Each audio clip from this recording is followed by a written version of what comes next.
watching Big Game coverage on KSAT 12. Let's go, Panthers! Yes, you are. The big game and our big game coverage in this first full Friday night of high school football season. A neighborhood rivalry between the Brandeis Broncos, O'Connor Panthers, who pick up the action first quarter. The Panthers holding a 3-0 lead, but not for long. Quarterback J.C. Evans keeps it on the option, makes a couple of quick moves to break out of the pocket. He's off to the races. Evans picks up a nice downfield block there to spring him down the sideline for the 44-yard score, 7-3 Broncos.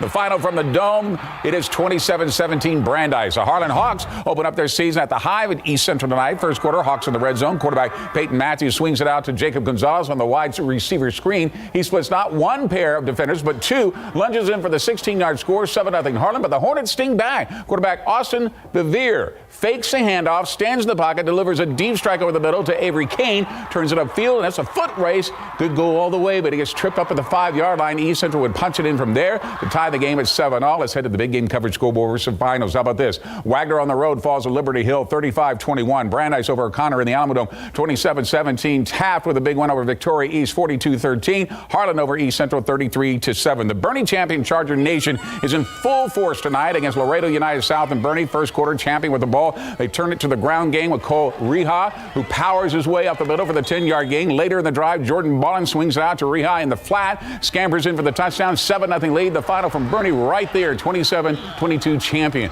Moment of silence was held at Comalander Stadium tonight for veteran and award-winning broadcaster Gary DeLon. We lost earlier this year. It's Stevens against Churchill, and even though the Falcons have the ball, the Chargers strike first. Linebacker Cooper Coons with a leaping interception. He's off running this one to the house with a 35-yard pick six, 7-0 Churchill. Does Churchill hang on for it? And they do, 31-28, holding off Stevens. This is a good sign if you're a Roosevelt fan, with the Rough Riders ROTC doing push-ups for points. Roosevelt up 14-7, second quarter. Rough Riders defense forcing Del Rio to punt. Andrew Price bobbles the catch. Could have been a disaster, but he's able to scoop it up, dodging the defender. He's got some daylight ahead of him. He follows his blockers downfield. He's gone for the sideline here. That's an 85-yard punt return to make it 21-7 Roosevelt. Back to the big game coverage scoreboard for that final. 43-21 Roosevelt with a big win. Churchill holding off Stevens, 31-28. Seguin over Alamo High. So remember, that is in the fourth quarter right now, and they have a bunch of suspended players for hazing in that game. And Champion over Laredo United South, 27-22. Southwest Legacy student section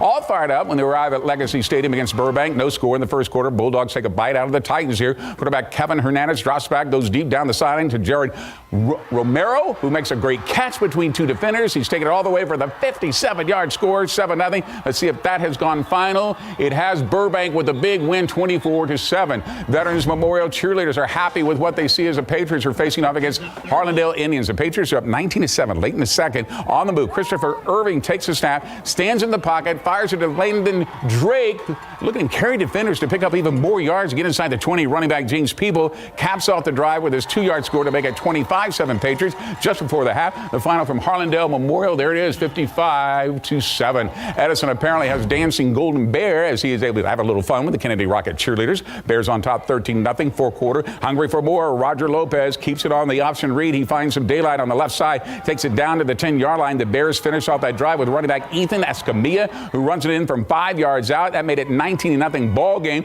Let's see if that has gone final as well. Edison with the big win, 22-7. The Bulldog fans are rabid tonight in Somerset. Take on the Highland Hounds. Somerset up 28-14. Third quarter, they want more on the Highland 6-yard line. The Bulldogs turn to Josiah Lugo, who takes a handout, pushes away up the middle, leaps in for the end zone, and they call him down, though, at the 1. Next play, Kobe Isbell plows his way in on the quarterback keeper, 35-14. Back to the big game coverage scoreboard to see how that one ended. Somerset with a win over Highlands. Edison outlasting Kennedy, 22-7. Elsewhere, Legacy falls to Burbank, 24-7. And Veterans Memorial over Harlandale, 53-7. The Clemens Buffaloes kicked off their season at home by hosting the Madison Mavericks at Lenhoff Stadium. Third quarter, Clemens with the ball down 3. Not for long, Nathan Alvarez with the play-action pass. He's going to go deep to Dontavius Jefferson in the end zone, 32-yard strike, 10-7 lead. The final from Lenhoff. Clemens gets that win, 14-10. Sotomayor takes the field at Ferris Stadium for the first varsity game in program history against Lee. Wildcats led 7-6 late in the second quarter. Direct snap goes to Dennis Chavez. Laterals it back to Anthony Munoz,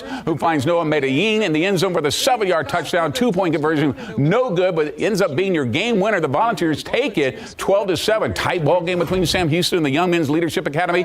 SAISD Sports Complex tied at 7 late in the third. The Hurricanes are on the move. The handoff goes to Mike Michael Franklin. He turns the corner, turns on the Jets, on his way in for the 25-yard touchdown run, 14-7. Let's see if that has gone final. It has 28-7, Sam Houston. Macomb Cowboys kick off their season on the road against South San tonight. First quarter, no score, but the Bobcats are on the prowl.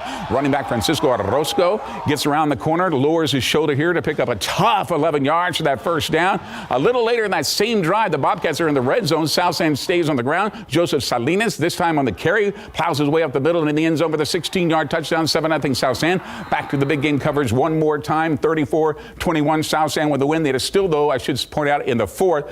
Sam Houston with the win over YMLA, 28-7. Clemens over Madison, 14-10. And Lee over Sotomayor, 12-7 the final. Over at the Rock Pile, the world-famous Jefferson Lassos have something to cheer about as they face the Lido Pirates. Second quarter, the Mighty Mustangs already up 12-0, looking to add to that lead. Quarterback Monte Carter fumbles the snap, able to scoop it up, break free to pay dirt as he races in from 18 yards out. That's a 19-0 Mustang lead, and they go on to win it 27-0. The stands are packed for Central Catholic home opener against Austin Regions tonight across the street from KSAT 12. Game tied at 7 just before halftime. Austin Regions with the ball, but they're deep in their own territory. Quarterback Quinn Murphy says that's not a problem as he finds Jackson Smith wide open down the middle. 89-yard touchdown, 14-7 Regions.